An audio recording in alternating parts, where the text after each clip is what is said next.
let me talk about the president's press conference yesterday, and I'm going to give you my take here in no uncertain terms. First of all, I thought it was the worst press conference ever. And any press conference he's ever done, that was, in my opinion, an absolute disaster, and I'll tell you why, and I'm going to give you my take on it now. Number one, we've now got two doctors running the country. Dr. Fauci, Mr. Little Pizza Man, and the real estate agent, Dr. Birx, with the scarf. Now, here's what they basically did yesterday. They basically said, well, in order to get to phase one, and Trump was fine, right? Trump made all the sense in the world. Then these physicians get up, and they just pour cold water on everybody's world, right? And they start out, Fauci comes up and he says, well, in order to get to phase one, which is some businesses open, you have to open the gate.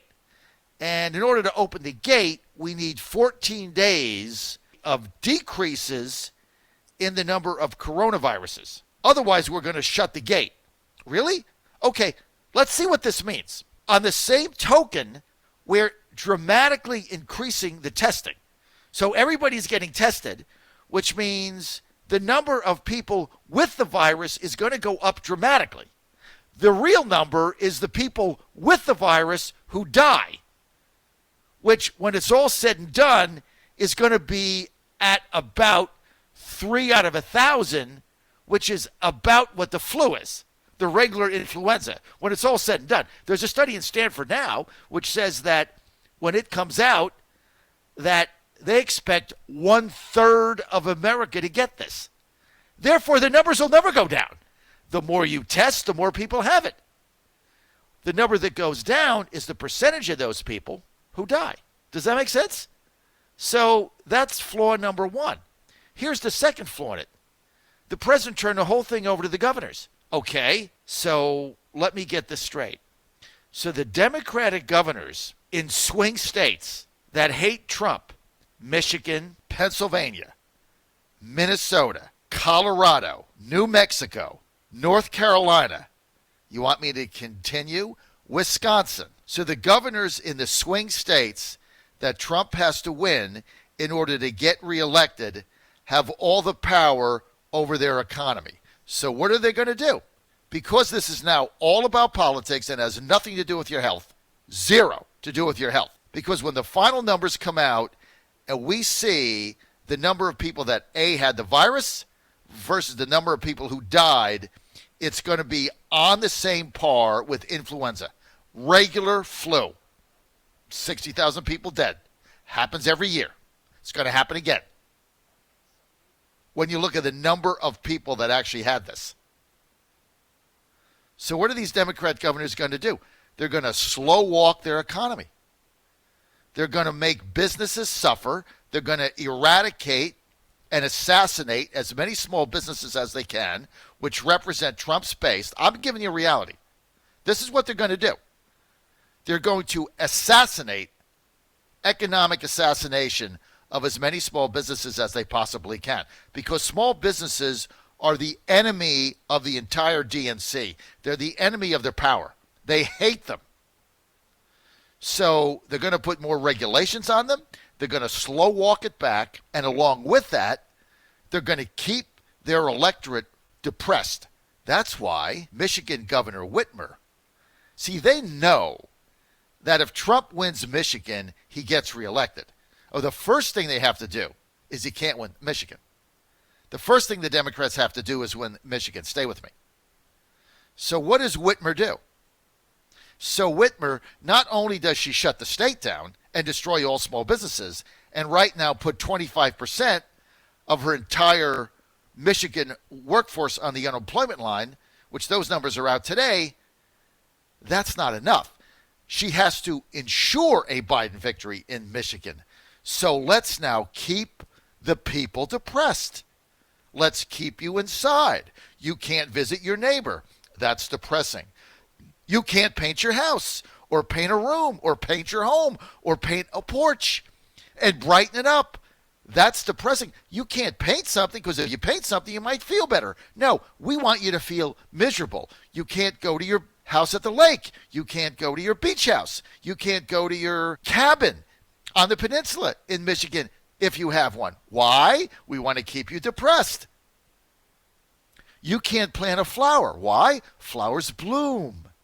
They make you feel good. No flowers, no gardens. We don't want you to plant something and see something grow. We want you inside with the windows closed, the drapes drawn, the blinds shut, in the dark, depressed and drinking. But we'll open up the alcohol stores. We'll put them 24/7. Get drunk. Here's the other thing we're going to do.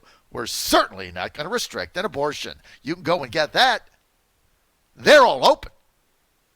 Oh, by the way, you can't buy a flag either, because if you buy a flag, well, you might feel good about America. So you can't do any of that. So we're going to restrict all of that to depress you. Then we're going to take your jobs away. We're going to ensure in Michigan that every small business is crushed and assassinated economically so they go away. And they don't have any money now. And now they're on unemployment. And who the hell in Michigan, with 25% unemployment, all depressed, is going to vote for Trump? And then what they're going to say is, we have such a spike here, we can't have a regular election, so we have to have mail-in ballots. And because we want everybody to vote, we're going to just send everybody a mail-in ballot, resident. And you just sign it and mail it back. Or you can harvest them all and drop them off on the election day so we can absolutely ensure Biden wins Michigan. Now, if you don't think that's what their plan is, you're living under a rock. That's why Whitmer did all this. She did it to win Michigan. You think this isn't going to happen in these other states? What the president did yesterday is he gave carte blanche to Democratic blue state, swing state governors to slow walk their economy back with all kinds of reasons in order to ensure that he can't get reelected. That's what happened yesterday. I hope I'm wrong. I hope what I'm saying is not accurate. But I'm telling you, I know these people. This is what they're going to do. They hate Trump so much. You have to understand, the Democrats don't only hate Trump. They detest the people that voted for Trump, the deplorables. They detest them. They don't even want to talk to them. They hate them. Families are split up over it. I got people listening to me right now, I know for a fact, don't talk to members of the family over this, over Trump. They detest him. And they detest the deplorables. And you know who makes up the cornerstone, the capstone? You know what is at the engine of the deplorables that the Democrats loathe? Small business owners. You voted this guy in. You gave him money. You went out and knocked on doors for this guy. You made phone calls. You talked to people who came in your place of business about him. You will now pay the price. You will pay. You will suffer. You will lose everything. That's why Pelosi doesn't want to give the other $250 billion to small business owners. This is their dream come true. Their number one enemy of the DNC is small business owners who don't like taxes, don't like government, don't like regulations, and have created millions of jobs. There's 9 million small business owners in the USA. They've created 1/3 of the workforce since Trump's been there. The whole engine of the economy. Who do you think's done this? Bear Stearns? Boeing? Newport News Shipyard? Are you kidding me? They were laying people off forever. Furloughing, buyouts, a whole bit. Who do you think has driven this economy? It's small business. Here's the best thing to do. Put them under and make them suffer. Have them feel pain. This is a targeted hit against small business people. Like you and me if you're out there now. This is a targeted economic assassination. And what Trump did yesterday is he gave the election results to Democratic governors in blue swing states with all these reasons why they can't reopen. 14 days, he said, well, it has to be 14 consecutive days of the cases going down. You're not going to get that until 2021, dude. On the same hand, they said, well, we need testing. Everybody has to get tested. These are mutually exclusive. Test everybody. The number of people that have the virus goes up because Stanford says 1/3 of the U.S. is going to get the virus. 0.001% of those will die, just like the regular flu. Now, here's what the media does. A football player today in Denver says, I have the COVID-19. That's big news. It's all over the headlines. Okay. Is he going to die? No. Is he going to recover? Yes. So that would be like me saying, oh, Today I got the flu. Today I have a cold. And that's like news. If 6% of people are dying from COVID-19 or 5 or 4 or 3%, that's one thing. If it's 1,000th of 1% and it's the same numbers as the regular flu, which is going to play out, you got a nasty virus, dude. And that's national news. This is going to scare you. Stay at home. Don't spend any money. Don't go to work. Get rid of small businesses. See, big businesses aren't hurt by this. Amazon, where are you ordering from? All the big chains, all the big grocers, Walmart, all the stuff that's buying from China, are they hurt? No, they're making more money than ever. It's Main Street that is being assassinated.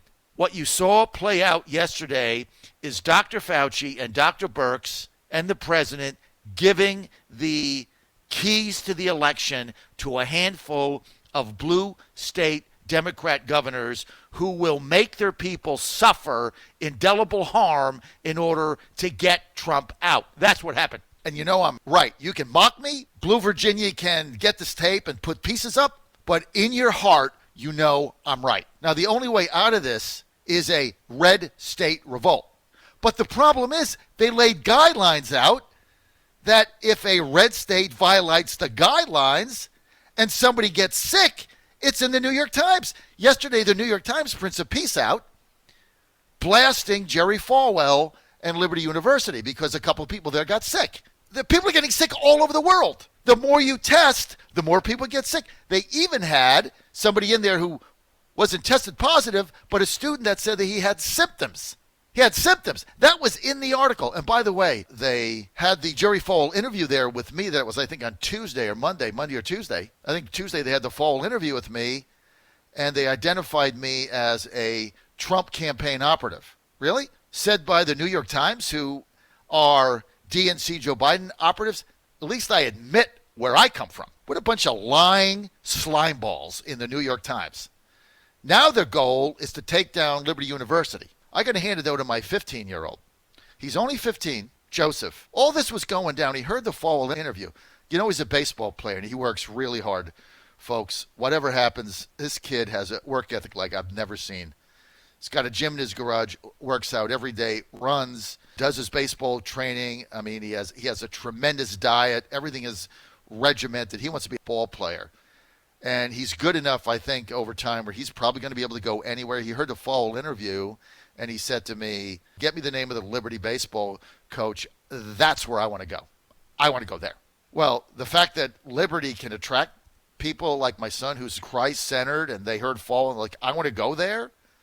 Like, that's where I want to go play ball. I don't care if they're Power 5 or not. I want to go there. So now they got to get trashed in the New York Times.